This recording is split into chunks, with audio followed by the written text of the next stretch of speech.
Welcome to my channel. আরও একটা নতুন ভিডিও নিয়ে তোমাদের কাছে চলে এলাম। নার্সারি থেকে আনার পরে গাছগুলো যে বালিতে বসিয়ে রেখে দিয়েছিলাম, প্রায় বেশ কয়েকদিন হয়ে গিয়েছে।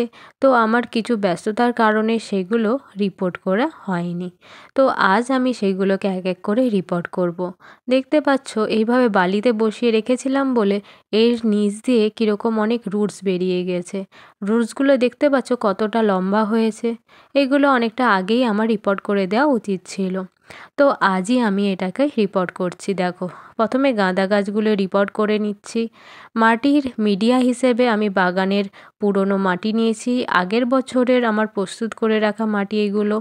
তো এতে আমার কিছু বাগানের আবর্জনা সহ আনাজ খোসা পচানো এগুলোই আছে। আর এর মধ্যে কিছুটা ভার্মি কম্পোস্ট মেশানো আছে, সঙ্গে ফাঙ্গিসাইডও দেওয়া আছে। তো পরে পরে আরও কিছু সার অ্যাড করব। এখন আপাতত এইগুলো দিয়েই গাছগুলো রিপোর্ট করছি। কয়েকদিন পর পর খোল পচানো জল দেবো, দেখবে গাছগুলো কতটা তরতরিয়ে বেড়ে উঠবে। এইভাবে বাড়িতে অনেক গাঁদা গাছ লাগালে, এইগুলো কিন্তু ইনকা গাঁদা, এতে অনেক বড় বড় ফুল দেবে। আর বাড়ির পুজোর জন্য তো লাগেই আমাদের বা সবারই। তো এইভাবেই আমরা অনেক শীতকালে গাঁদা গাছ লাগিয়ে থাকতে পারি। Thank you for watching my video.